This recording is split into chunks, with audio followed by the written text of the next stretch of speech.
안녕하세요. 공개클리닉 웰 박민설입니다. 봄이 되면서 새로운 곳에서 이 사회생활을 시작하는 사회초년생들이 많죠. 그런데 직장인들 10명 중에 7명이 입사 후에 이 직장병을 경험했다고 합니다. 주로 거북목 증후군이나 허리, 목 디스크 같은 증상들을 가지고 있는데요. 평소에도 좀 바른 자세로 앉고 엘리베이터보다는 계단을 이용해서 걸어 다니면 이 직장병 완화에 도움이 좀 된다고 하네요. 야, 이 거북목 바로 딱 와닿네. 제가 이제 가끔 이 지하철을 타면서 대본 외울 일이 있으면 운전을 하면 대본을 못 외우니까 지하철 타고 이제 어디 이동할 때가 많은데 그럴 때 보면 대부분 다 이렇게 있어요. 뭐 사람들이 나왔던 들어갔던 차가 밀린 대부분 다 이래 있죠. 촬영장에 또 가면 자기 것 촬영될 때는 그래도 촬영한다고 하지만 기다리는 사람들 보면 대부분 이래 있어요. 이렇게. 이게 거북목에는 이 때문에 이게 생기는 이거 아니겠? 이게 제일 중요한 거북목 증후군의 원인이 아닌가 이내 생각에. 맞습니다, 네. 맞습니다. 이게 이렇게 눈높이보다 낮은 위치에서 이렇게 보게 되면은 우리 머리가 기울어지니까 이 목뼈랑 주변 근육들이 이 무게를 지탱하기 위해서 과도하게 긴장하게 되는 건데요.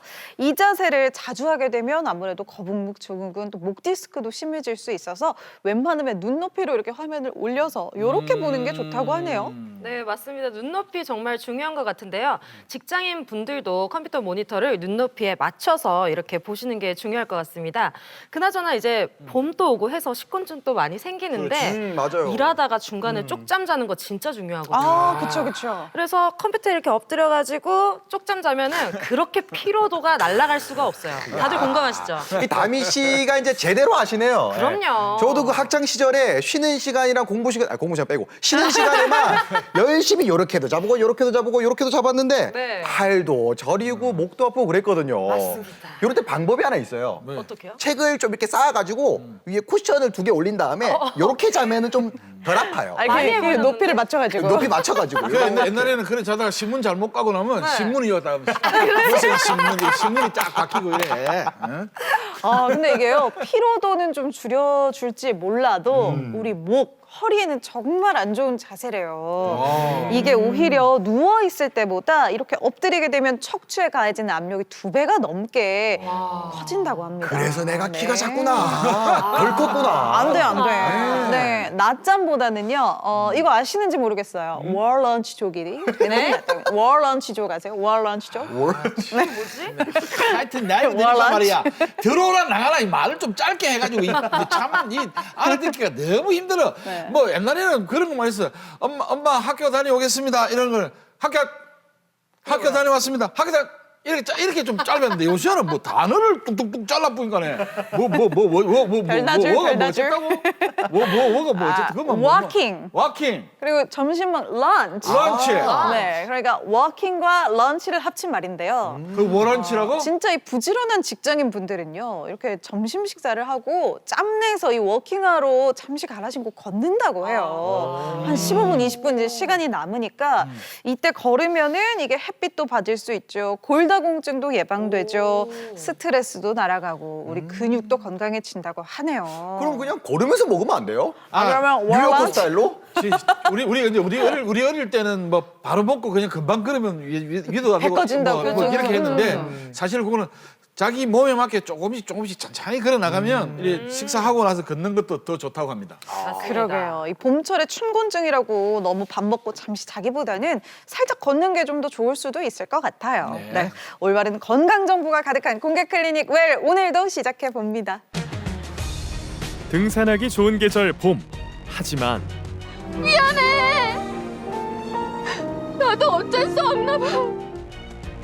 욱신욱신 걷기도 힘든 관절염. 심해지면 다리 모양이 바뀌기도 하는데요. 무릎 건강을 지키고 관절염을 치료하는 방법 공개 클리닉 웰에서 알아봅니다. 네, 오늘의 주제 영상으로 방금 확인하신 것처럼 이 무릎 관절염입니다. 무릎이 안 좋은 분들이 생각보다 좀 많으신데 이 욱신거리는 무릎의 고민을 모두 캐내주실 오늘의 선생님 모셔볼게요. 정형외과 전문의 정주선 원장님 어서 오세요. 반갑습니다. 아, 인물 좋으시다. 뭔가 바른 자세로 딱 걸어오시는 것 같죠?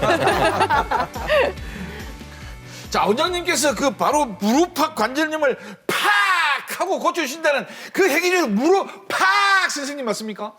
네, 맞습니다. 제가 무릎 고민 해결해주는 무릎팍 도사 정형외과 정두선입니다. 아이 반갑습니다. 네. 근데 이제 무릎이 아프다는 분들 사실 많으시거든요. 부모님들도 두 분 중에 한 분은 꼭 아프신 것 같기도 하고 얼마나 많나요? 이 관절 아프신 분들.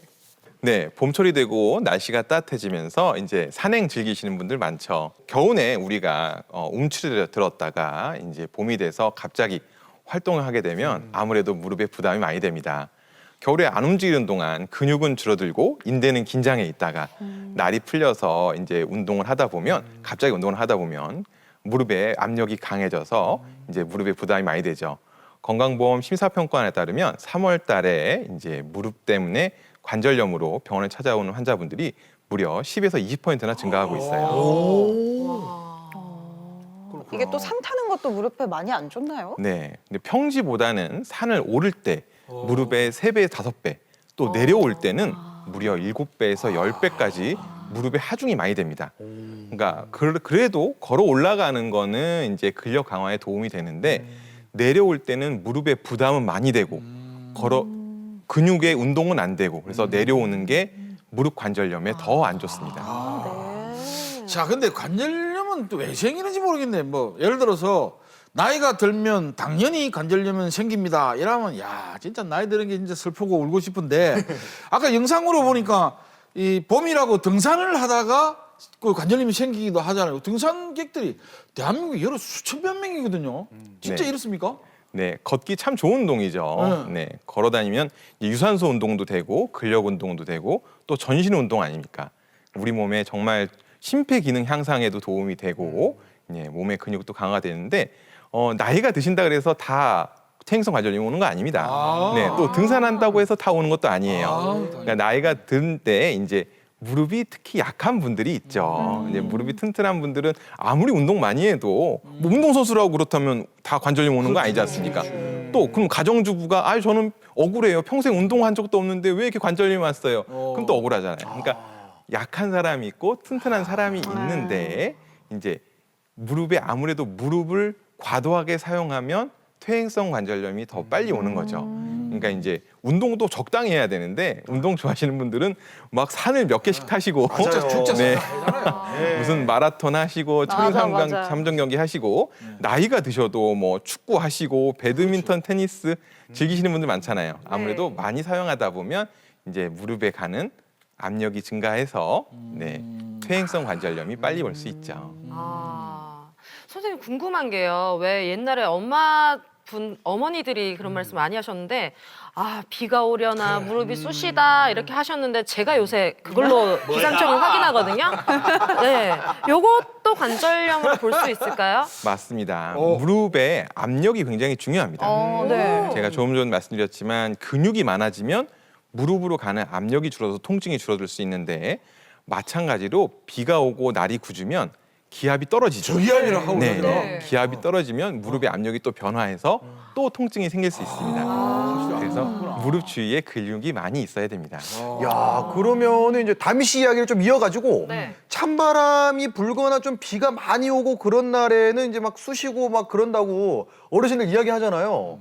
그러면 이 부분도 이제 계절이랑도 당연히 관계가 있는 겁니까? 네, 환절기에 감기 많이 걸리듯이 네. 계절이 변하면서 우리 무릎도 이제 적응을 하는데 겨울에는 아무래도 활동량이 적으니까 무릎에 이제 활동이 적다 보면 근육도 위축이 되고 또 인대도 긴장을 하고 있다가 그러면 작년 또 생각해가지고 우리가 봄이 됐다 막 등산하고 막 이제 나들이 가고 그러다 보면 아무래도 무릎에 무리가 되는 거예요. 그러니까 운동하시기 전에 충분히 근력 운동을 하시고 스트레칭도 하시고 그 다음에 운동을 나가셔야 될 것 같습니다.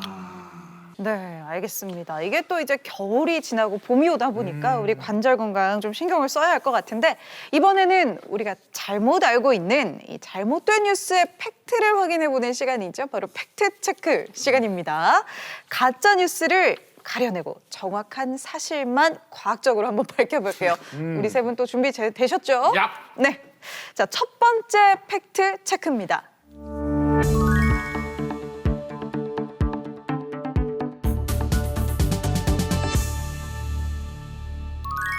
마라톤을 하면 연골이 닳는다.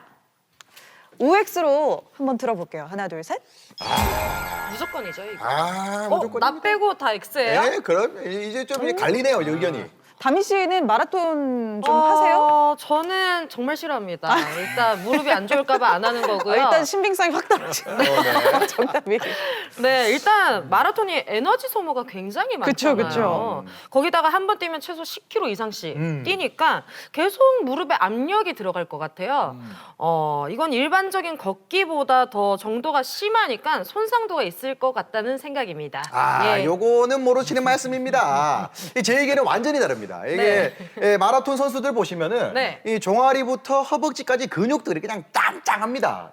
그건 그 그렇네요. 근육들이 연골을 잡아주기 때문에 저는 이제 오히려 또 완화되지 않나 이렇게 생각합니다. 마라톤 안 나가봤죠? 저 42.89 한번 뛰봤습니다. 그래요? 진짜? 군대에 있을 때. 군대에 있을 때. 가라 하길래 제 의지하고 상관없이 뛰봤습니다. 사실 그 마라톤 이렇게 가보면요, 땅 해서 출발하기 전에 뒤에 싹 서 있는 사람들은 가만히 안 서 있거든요. 맞아요. 막 이렇게 몸 풀고 저렇게 막 이거는 운동의 뭐 압력의 힘이라든지 이런 게 아니라 제일 중요한 거는 충분한 스트레칭을 어떻게 하느냐. 이게 몸의 부상도 줄이고 또 천천히 이렇게 힘을 하면서 마라톤을 하면 됩니다. 근데 우리 연극할 때도요, 그냥 가만히 있다가 무대에 턱 뛰어나가는 것 같지만 연극할 때도 스트레칭을 합니다. 해야죠. 인사하면서 입도 풀고 막 스트레칭 많이 하거든요. 그런 것처럼 요걸 충분히 하면 아무 관계 없어. 그래서 X. 동감합니다. 마라톤과 무릎 연골 진짜 어떤 관련이 있을까요? 연골이 튼튼하니까 그렇게 잘 달리시는 것 같기도 하고. 원장님 정답은요? 정답은 O입니다. 네. 연골이 닳나요? 네, 연골이 닳죠. 네. 이제 아까도 말씀드렸지만 네. 무릎이 튼튼하신 분도 있고 약하신 분도 있죠. 아무래도 마라톤을 즐기시는 분들이 대부분 이제 무릎이 튼튼하신 분들입니다.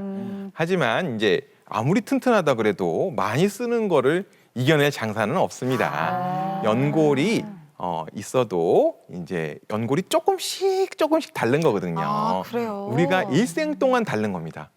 근데 어떤 뭐 넘어진다거나 다친다거나 해서 한 번에 확 닳기도 하지만 조금씩 닳는 거기 때문에 너무 무리를 하면은 이제 연골이 빨리 닳을 수가 있고 무릎 주위에 근육이 많아지면 이제 압력이 줄어들어서 좀 덜 닳기도 하고.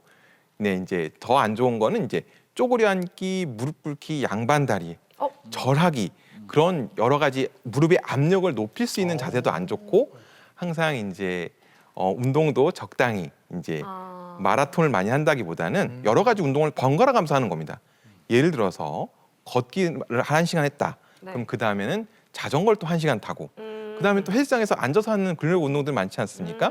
무릎에 부담을 주지 않는 여러 근력 운동을 해주시면 정말 좋겠죠. 그렇구나. 와, 그럼 우리 그 마라톤 선수들 뭐 1년에 42.2 이런 걸 몇 번 뛴다는 사람들 이런 거 하나도 없겠네, 그런 사람들은요. 그런 분들은 이제 근육이 좀 받쳐주니까 좀 그런 괜찮은 줄 건가요? 알았는데 척추 기립근처럼 이렇게 쫙 잡아주는 건 줄 알았거든요. 제가 환자들한테 흔히 드는 예가 있어요. 환자 그 선수들 실명을 공개해도 되는지 네, 모르지만 네. 우리나라에서 축구를 제일 잘했던 선수 중에 하나가 박지성 선수인데 네. 33살에 은퇴했어요. 그렇지. 그 다음에 제가 또 드는 얘가 스피드 스케이팅의 네. 이상화 선수. 네. 네. 31살에 은퇴했어요. 저도 뭐 TV로밖에 본 적은 없지만 TV에서 MRI도 공개를 한 적이 있거든요. 그때 보면 이미 무릎에 연골이 없습니다. 어머. 정말. 네, 그런 선수들도 그렇게 어린 나이에 연골이 다 닳을 수가 있어요. 그러니까 정말 운동을 위해서 무릎을 희생한 거라고 봐야 됩니다. 네. 다른다. 우리가 네. 뭐 올림픽을 나갈 것도 아닌데 연골 좀 아껴 써야겠네요. 알겠습니다. 자, 두 번째 팩트 체크도 바로 들어가 보죠.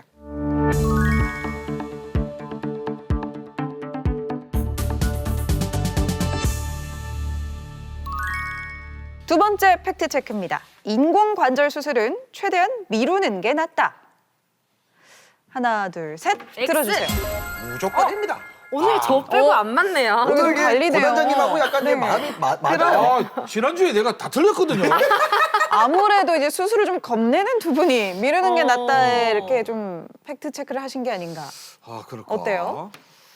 저는 이제 사실 그렇습니다. 이게 그 노래로 제 표현 드릴 수 있는데 네. 내 거인 듯 내 거 아닌 내 거 같은 너 어쨌든 내 게 아니란 이야기예요. 인공이니까. 인공이니까 원래 내게 제일 좋은데 인공을 하려면 시술을 받든지 뭐 약물 치료를 받든지 꾸준하게 받다가 결국 정 안 될 때 그때 수술을 해야 되지 않을까 이렇게 생각을 합니다. 저도 똑같은 생각입니다. 제가 아마 이거 인공 관절에 대한 부분들을 한번 제가 공권에서 한번 비슷하게 다뤘던 것 같은데 무릎이 안 좋은 사람은 인공 관절 가는 거는 정말 제일 마지막에 앞에 시술도 해보고 조금 다른 뭐 이런 약물 치료도 해보고 뭐 이렇게 하면서 맞습니다. 정말 이제는 이제는 없다 이제는 이 다음 문제 못 끊는다 할 때 인공 수술로 들어가는 거라고 대표였거든요. 와, 나 오늘 이것마저 틀린다면 5연속으로 틀리는데 나 이거 공클 그만둬야 되는 거야? 아유, 설마가 진짜 될 수 있어요. 네, 진짜 틀릴 수도 있어요. 조심하셔야 됩니다. 이거. 네, 다미 씨 혼자 X였죠? 네, 일단 죄송하다는 말씀 드릴게요. 왜요? 제 생각엔 맞을 수밖에 없을 것 같습니다. 그래요? 여러분들 이거 뼈잖아요. 네. 여러분들 치아를 생각해 보세요. 치아? 치아가 만약에 썩었다. 네. 이러면은 빨리 싹을 잘라서 임플란트를 하고 크라운을 씌워가지고 치료를 해야지 깨끗하게 낫는데 그걸 방치하면 주변에 염증 생겨 주변으로 퍼져서 다 썩어버려 이렇게 되잖아요. 일리는 좀 있네요. 네, 그러니까 적기를 찾아서 알맞게 빨리 빠르게 판단해서 시술을 하는 게 좋을 것 같습니다. 그래요. 수술 같은 경우에 오히려 네. 빨리 했을 때 좀 만족도가 높은 그럼요. 경우가 있어요. 뭐 쌍꺼풀이라든지 그런 것도 이제 빨리 하는 게 차이 날 수가 대상이죠. 있거든요. 네. 궁금해집니다. 네. 원장님 정답은요? X입니다. 아이고! 네. 나죠? 진짜예요? 네. 미루는 게 능사는 아닌가 봐요. 네, 맞습니다. 무릎이 이제 퇴행성 관절염 4기, 말기라고 하죠.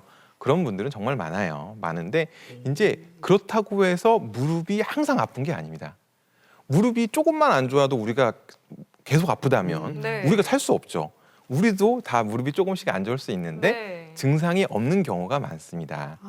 무릎이 다 다른 분, 막 변형까지 심한 네. 분들도 그렇게 많이 아파하지 않습니다. 오. 우리의 신경이라고 하는 건 적응하게 돼 있거든요.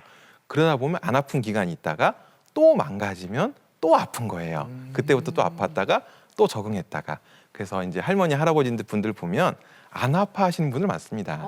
무릎은 심각하게 망가졌는데 나는 괜찮은데 내가 수술을 왜 하느냐. 해탈하신 건가요? 신경이? 아니, 이제 신경이 적응을 해서 그런 건데. 무뎌진 거군요. 네. 근데 그러다가 수술 받는 시기를 놓치는 분들이 정말 많아요. 그러다가 수술을 못 받으실 나이가 돼가지고 이제 휠체어 타고 오시는데 이제는 수술 받으실 수 있는 나이가 아닌 거예요. 왜냐하면 수술이라는 게 저는 뭐 무릎 수술을 하는 거지만 우리 몸에 뇌라든가 심장, 폐, 간, 신장 이런 모든 기능이 받쳐줘야 우리가 수술을 하고 재활을 하고 그 다음에 다시 또 등산도 하고 걷기도 하고 그러려고 수술을 하는데 이런 우리 몸이 못 받아준다면 그럴 나이가 되면은 수술을 못 받게 되니까 우리 몸이 아직은 견딜 수 있을 때 예전보다 수술 받는 연령도 많이 늦어졌어요.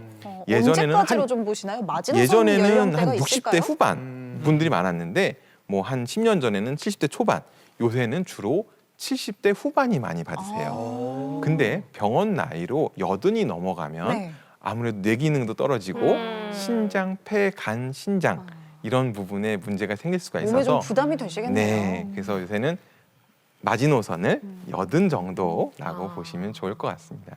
야, 그럼 야, 그 최대한 미루는 게 아니에요. 아니네요, 진짜. 아니죠. 네, 네. 근데 사실 이런 얘기 많이 들어봤거든요. 그러니까. 최대한 미루는 게 좋다고. 좋다고. 네. 그 아까 그 우리 다민 씨도 이에 대한 예를 들었는데 사실 저도 뭐 나이가 들어서 그런지 이인데 사실은 자기 일을 가지고 있는 게 최고라 그랬거든. 맞아. 그냥 막 무턱대고 바꾸는 것보다 자기 일을 잘 관리하고 또 뭐 염증이 있으면 염증 치료를 하면서 관리했는데 이거 입도 다 빼보고 바꿔야 되나? 새로 싹 갈고 우리 갈비 한번 뜯으러 한번 갈까요? 안 돼요. 딱 팍 바꿔야 되나? 뭐가 좋은지 모르겠네. 그러게요. 자, 오늘 팩트 체크 해보기를 잘했다는 생각이 아, 들어요. 진짜? 네. 정말요? 이제 마지막 팩트 체크로 들어가 보겠습니다.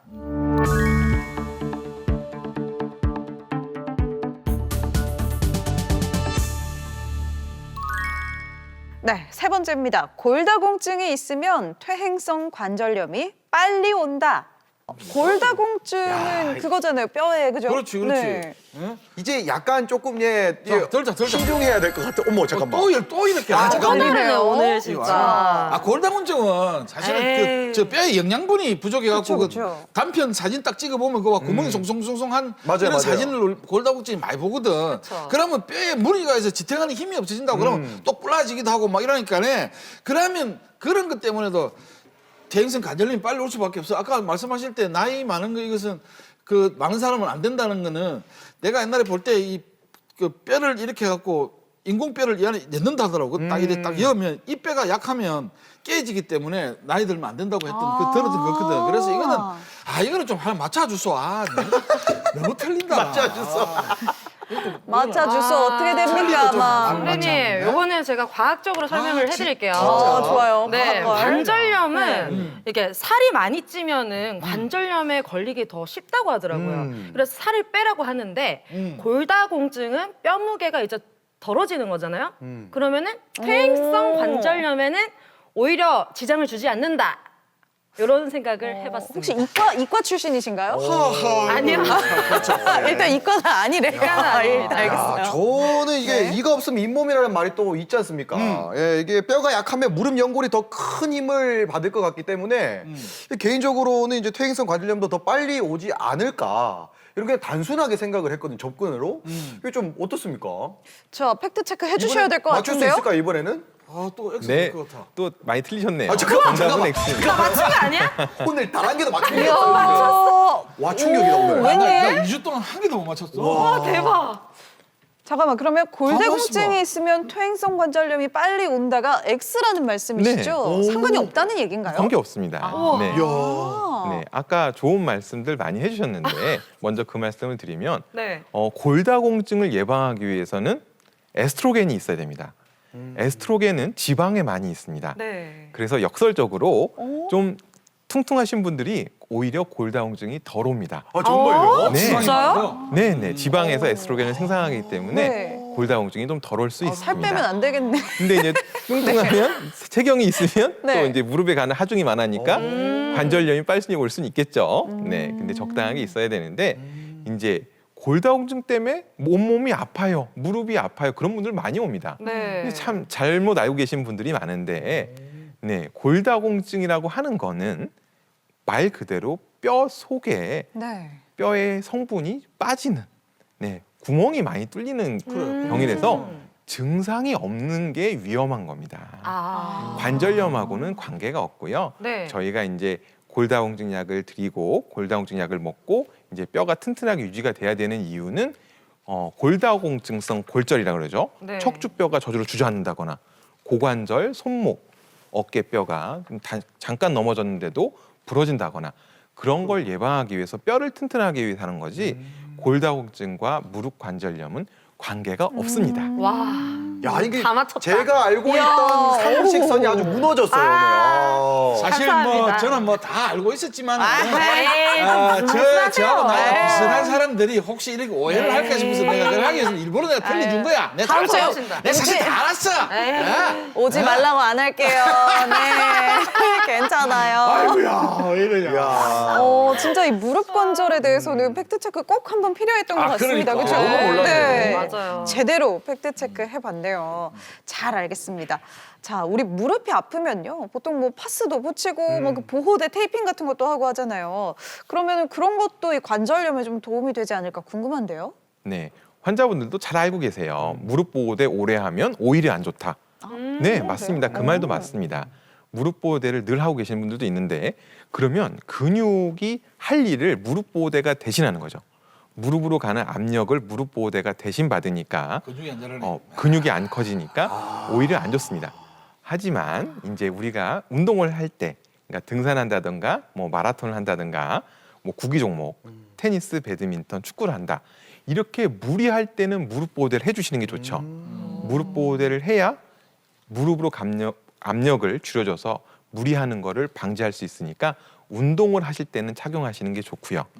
또 파스는 일종의 길게 아픈 데다 붙이면 일종의 테이핑 역할도 합니다. 아픈 부위에는 반드시 거기에 문제가 있고 거기에 압력이 많을 수 있기 때문에 그 압력을 줄여주기 위해서 테이프를 붙이면 일종의 테이핑 역할도 할 수가 있고 또 파스에서는 소염제 성분이 나오기 때문에 당연히 소염 작용, 염증을 줄여주는 작용, 네, 진통 작용을 할 수가 있습니다. 아까 우리 원장님께서 박지성 선수 이야기를 했었는데 사실 박지성 선수가 영국하고 우리나라에 이제 국가대표로 오고 이런 비행기를 뭐 12시간씩 타고 오면 꼭 무릎에 물을 쭉 빼야 된다 그러더라고요. 그래서 이제 그게 길어지니까 아까 33살 나이에 캡틴의 직책을 내려두고 영국에서 순수행을 안 하고 이제 그만뒀다고 하는 소리를 들었는데 근데 그분은 그래도 또 자전거는 또 뭐 탈 수 있다고 하더라고. 근데 무릎을 안 본 사람 보니까 무릎에 물이 많이 찬다 이런 이야기를 말해. 아, 그 무릎에 물이 왜 차요? 네. 마시기도 바쁜데요? 맞는 말씀입니다. 박수 선수가 그러게. 물이 찰 정도로 무릎이 안 좋았던 거죠. 네. 네. 그러니까 무릎에 물이 찬다는 거는 내 몸에서 할 수 있는 일이라고는 무릎에 염증이 있으니까 물을 내보내서 무릎을 보호하려고 하는 거거든요. 네. 정말 안 좋을 때 물이 차는 건가요? 네네. 그러니까 그만큼 문제가 많이 있으니까 물이 차는 건데 그럼 물이 과다하게 생성되는 상황, 무릎이 안 좋은 상황인데 네. 병원에 가면 물을 뽑고 오시는 분들도 많아요. 예, 예. 근데 뭐 바늘로. 정말 물이 많이 차서 무릎이 빵빵하게 부어서 압력이 증가하는 상황이 아니면 물을 빼는 것 자체는 별 도움이 안 됩니다. 어차피 또 차니까요. 아, 그리고 또 보호하기 위해서 내보낼 거니까. 그렇죠? 네네. 근데 자꾸 물을 뽑다 보면 바늘이 들어왔다 나왔다 하는 게 결코 좋지 않거든요. 그래서 감염의 위험도 있고. 하지만 우리가 다쳐서 물이 막 붓는다. 그러면 그건 피가 찰 수가 있는 거거든요. 그때는 물을 반드시 뽑아야 되고 또 무릎이 골물 수가 있습니다. 그래서 물이 많이 찼다 그러면 물을 빼서 이 물을 뽑은 물을 검사해야 될 수도 있고요. 그렇군요. 그래서 물이 차는 거구나. 네, 진짜 뭐 물 차는 분들도 있고요. 걷기 힘든 분들도 있고 뭐 비 올 때쯤 쑤시는 분들도 있고 무릎이 아픈 원인이 참 다양한 것 같죠. 그만큼 치료법도 다양한데요. 그럼 무릎은 어떻게 치료하는 게 좋을까요? 영상으로 만나보겠습니다. 안녕하세요. 네, 안녕하세요. 이제 무릎이 다 난 것 같은데. 아이고 축하드립니다. 걸어다니는 데도 지장 없으시고. 지장 없고 일하는 데도 지장 없고. 최고네요. 축하드립니다. 네. 그래요. 붓기도 없고. 네, 그래요. 눌러도 괜찮으시죠? 네, 아이고 좋습니다. 처음에는 걸음 거는 게 찔릭찔릭거리고. 아이고 그러셨죠. 맞아요. 지금은 이제 걷는데 뛰도 이제 괜찮고. 뭐요? 네. 일할 때도 이제 물이 안 가고 이제. 아이 맞아요. 아껴 쓰시고 네 잘 쓰셔서 오랫동안 쓰셔야죠. 네, 누워보겠습니다. 왜 눕습니까? 괜찮다는데 뭐 또 뭐 할 게 남아 있는 모이죠? 네, 퇴행성 관절염이 있으셔서 무릎에 꾸준히 주사 치료를 하고 있습니다. 잠깐만 아플 것 같은데요. 먹읍니다. 아우 좋아. 아유 고생하셨습니다. 네. 끝이네. 다리 펴보시고 폈다 폈다 해보시고 괜찮으시죠? 네, 좋습니다. 주사 액 속에 DNA 성분이 들어있어서 무릎에 마찰을 줄여줘요. 그리고 이제 압력을 감소시켜주기 때문에 지금처럼 통증을 감소시켜줍니다. 네, 좋습니다. 다음 주에 뵐게요. 우리 어머니 처음 오셨을 때 보면 무릎 안에 보니까 무릎 안에가 연골도 하나도 없고 연골판도 다 찢어져 있고 다 망가져 있어요, 그렇죠? 네. 그래서 우리가 내시경을 했죠. 찢어진 연골판을 내시경을 이용해서 정리를 하고요. 연골이 하나도 없는 부분이 저렇게 사막처럼 드러납니다. 거기에 연골 없는 미세 천공술을 하고요. 구멍을 뚫어서 연골을 재생을 했어요. 1년 뒤에 들어가서 보면 저 부위가 뽀얗게 연골이 잘 재생이 돼 있을 거예요.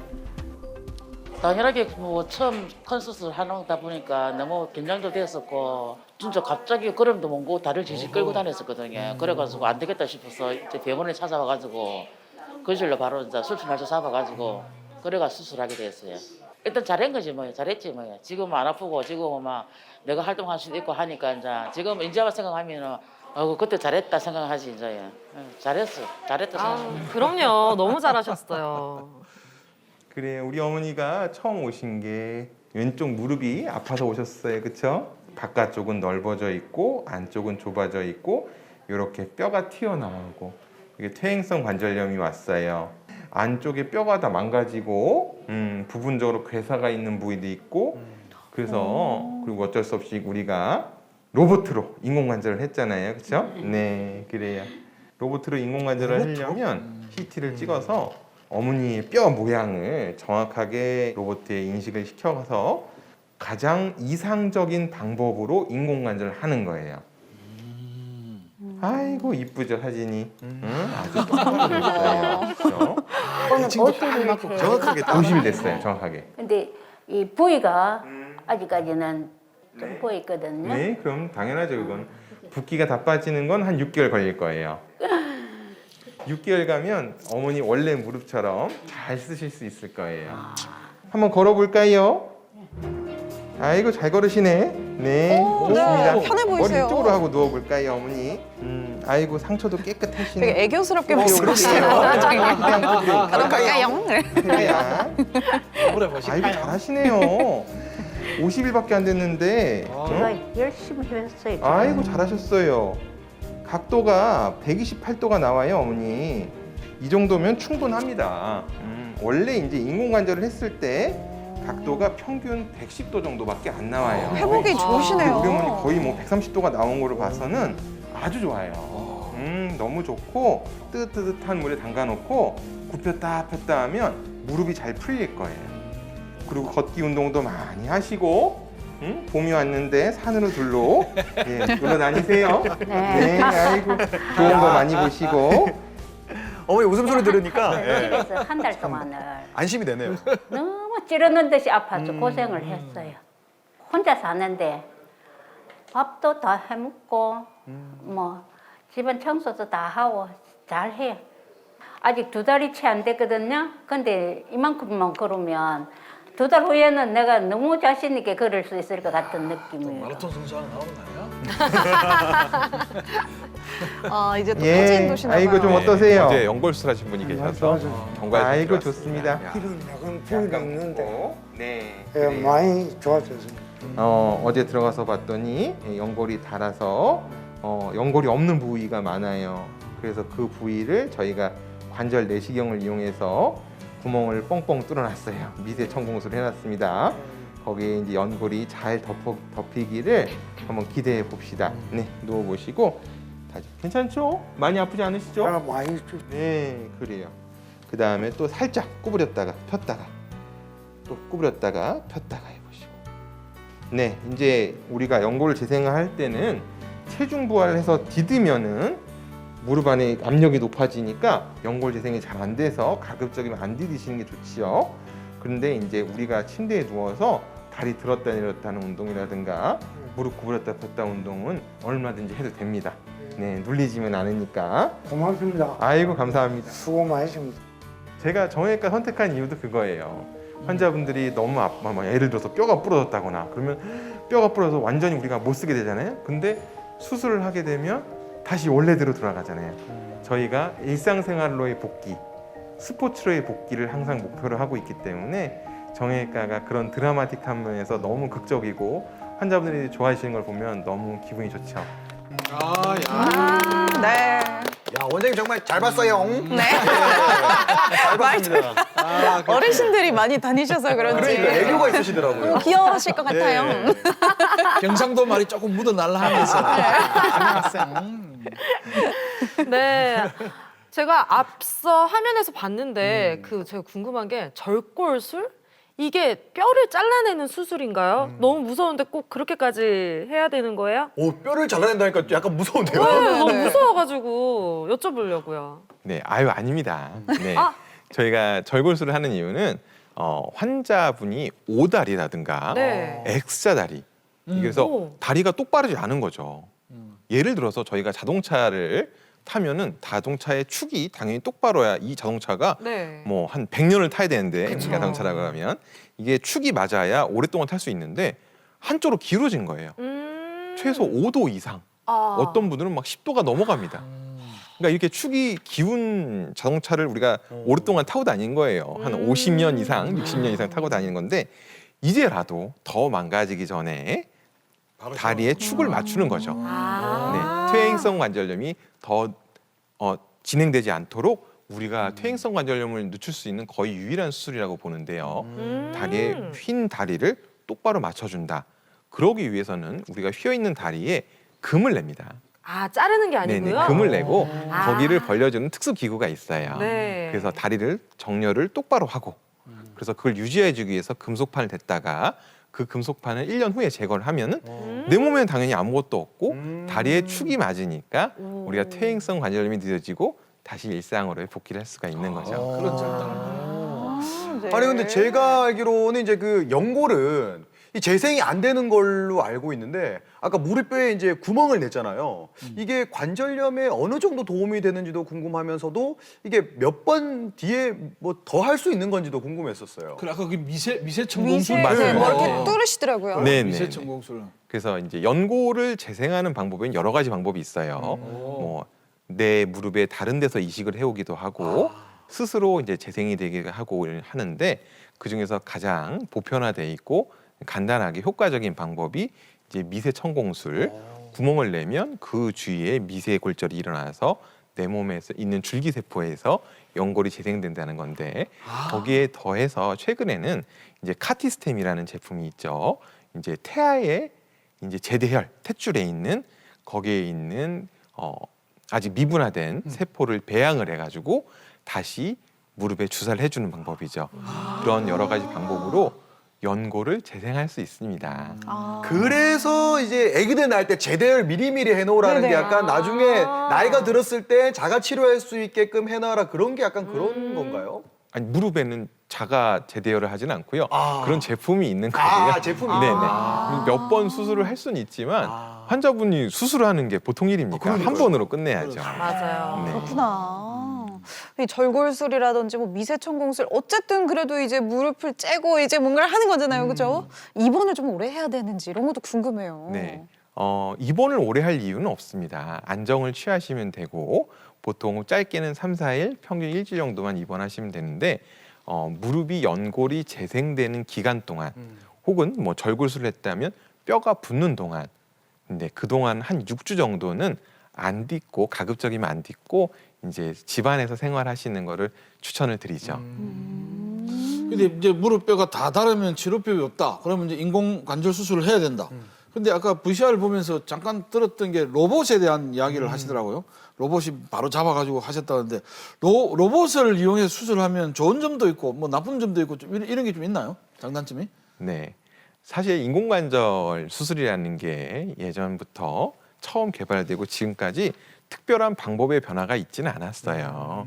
그러다 보니까 이제 가장 최신의 방법으로 늘 하지만 그 거의 뭐 저희 정형외과 의사의 이제 감에 의지하는 경우가 많았는데 이제 로봇으로 하다 보니까 이제 이런 거를 혁신적으로 개선할 수가 있게 된 거죠. 우리가 이제 무릎에 인공관절을 하게 되는 대부분 환자분들 보면 변형이 굉장히 심하죠. 아까 말씀대로 오다리가 엄청 심하고 앞으로 뒤로 네. 좌로우로 변형이 심한 거를 이거를 우리가 제일 중요한 게 뭐냐면 무릎을 폈을 때 또 구부렸을 때 좌우 간격이 일정해야 되는 거예요. 이 네 군데 폈을 때 좌우, 구부렸을 때 좌우를 완벽하게 1mm 단위로 맞추려면 그거는 로봇으로 하는 수밖에 없어요. 그렇겠다. 로봇으로 해서 네. 다리의 전체적인 모양도 똑바로 해야 되고 또 무릎의 좌우 간격도 1mm 단위로 완벽하게 맞춰야 그래야 아까 화면에서 보셨듯이 환자분이 50일 만에 저렇게 잘 걷고 통증도 훨씬 적고 재활도 빠르고 또 출혈도 적고 또 로봇을 이용해서 수술을 하면 이제 우리 몸의 연부 조직 손상도 적고 네. 통증도 감소하고 출혈도 적고 네. 다만 이제 수술 시간이 좀 길어질 수는 있죠. 로봇을 설치를 하고 우리가 수술 전에 CT를 찍어서 로봇에 다 우리의 몸을 입력을 해야 되고 그걸 다시 서로 맞춰봐야 되고 그런 과정들에서 수술 시간이 좀 길어질 수 있고 아무래도 이제 비용적인 면도 좀 늘어날 수는 있지만 네. 거의 최근에 로봇이 많이 발전해서 거의 혁신적인 결과를 가져왔어요. 대단하다. 그래도 하는 네. 사람이 잘해야 되는 거잖아요, 그죠? 그러니까. 아, 그럼요. 그러니까 선생님이 결과적으로는 수술을 잘했다 이런 거 아닙니까? 로봇을 잘 잡았다. 네, 잘 됐다 이거 아닙니까? 아이 또 콕 집어가지고 또 선생님 박수 한번 드립시다. 예. 로봇을 잘 달았다. 그렇지. 네. 네, 그나저나 어떻게 보면은 인공관절 수술이 관절염 치료의 끝판왕 같다는 생각이 드는데요. 요 인공관절 수술 하고 나면은 얼마나 쓸 수 있나요? 평생 가능해요? 네. 아닌가? 아까도 이제 관절염을 차에 비유했는데 네. 제가 이제 우리의 타이어를 바꿨다. 이제 한 6, 70년 쓴 타이어를 빼고 새 타이어를 갈아 끼우는 거죠. 네, 새 타이어를 갈아 끼면 당연히 오래 써야죠. 네. 네, 최근 논문에 의하면 30년 쓸 확률이 95% 이상이니까 우와, 진짜요? 네, 인공관절 하시고 편하게 이제 등산도 하시고 걷기도 하시고 취미생활 즐기시면 좋을 것 같습니다. 그럼 기왕 새로 하는 거 좀 네. 한 60살에 얼른 해가지고 쭉쭉 그래. 100살까지 써야죠. 그렇지, 네. 60회까지 쓰네. 네, 굳이 뭐 일은 넘어서까지 미룰 필요가 없네요. 야, 그럼 퇴행성 관절염이 뭐 평생 살면서 아예 이제 그 안 오진 않을 거 아닙니까? 그러면 이제 가다가 이게 좀 그래도 좀 건강하게 좀 오래오래 무릎을 사용할 수 있는 그렇지. 팁 같은 거 좀 알려주시면 좋을 것 같아요. 수술 안 하면 더 좋으니까. 네, 아까도 말씀드렸지만 너무 과도하게 사용하는 것도 문제지만 나는 무릎을 아껴야지 해서 운동을 안 하시면 더 큰일 나죠. 아, 그래요? 네. 아껴야 되는 뭐 무릎을 막. 네, 네. 했더니 신생아처럼. 우리 몸은 스트레스를 받아야 오히려 건강해집니다. 적당한 스트레스는 우리 몸을 튼튼하게 만들어줍니다. 그래서 반드시 걷기 운동은 하셔야 됩니다. 다만 너무 무리해서 산행을 많이 한다거나 마라톤 한다거나 그런 거는 삼가하시더라도 적당한 걷기 운동, 예를 들어서 1시간 걷는다. 근데 통증이 왔다. 그럼 중단해야 됩니다. 항상 통증이라는 건 우리 몸에서 나한테 보내는 경고예요. 네네. 이런 경고 신호를 무시하면 안 됩니다.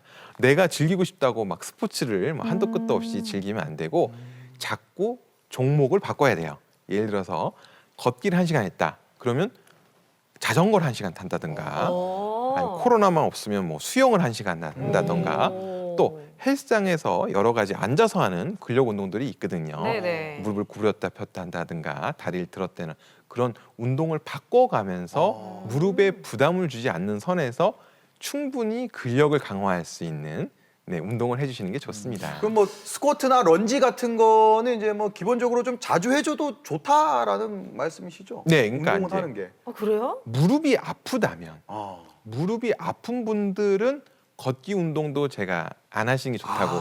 무릎이 아프면 아무래도 연골에 손상이 있는 겁니다. 아프니까. 네네. 정도의 차이는 있지만 우리가 무릎이 아프다 그래서 다 MRI 찍을 수 있는 건 아니잖아요. 그렇죠. 근데 무릎이 아픈데 병원 갔더니 엑스레이 찍었더니 아직은 멀쩡하더라. 그러면 엑스레이는 연골이 나오는 건 아니니까요.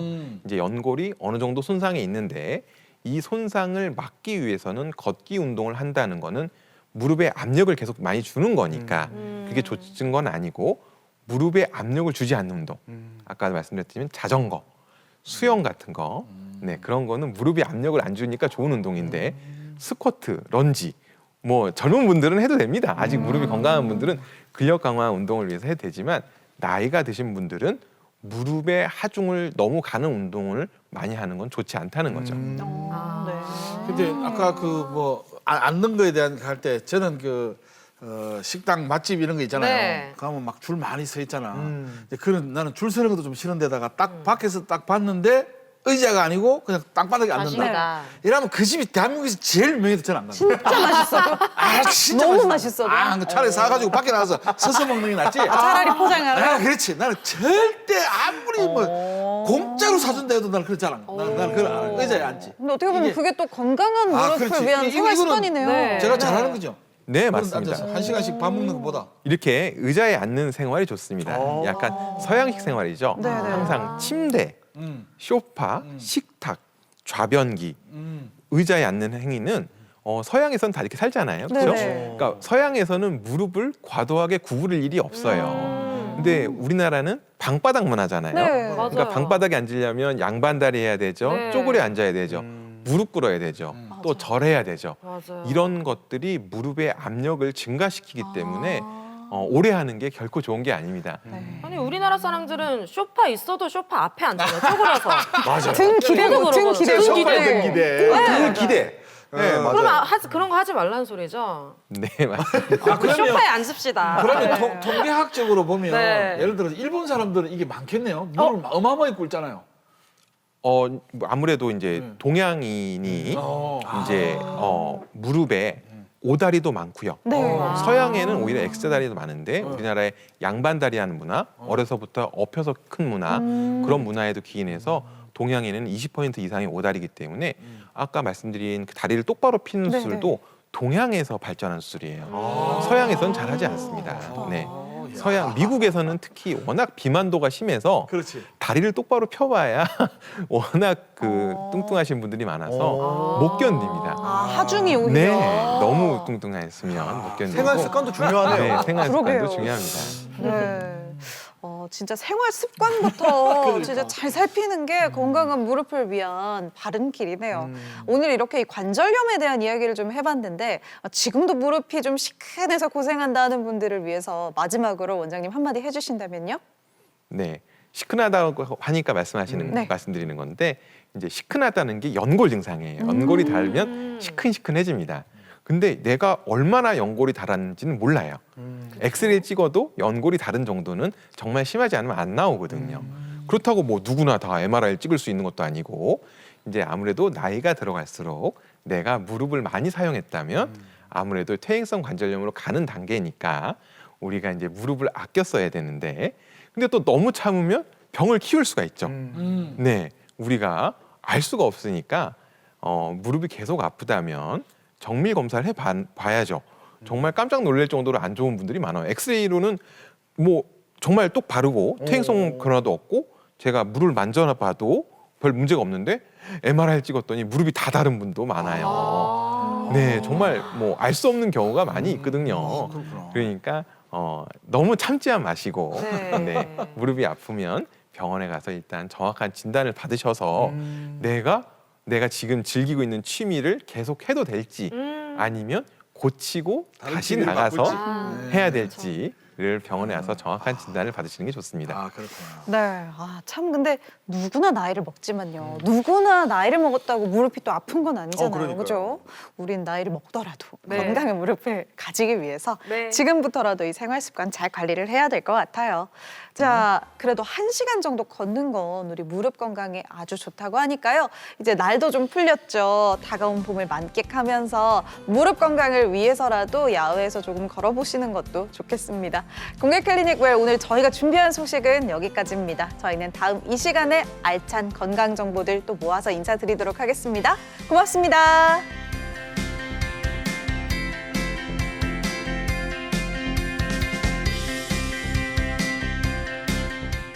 방송에 참여하신 분들에게는 원조 제기동 큰손에서 약초 가공식품을 드립니다.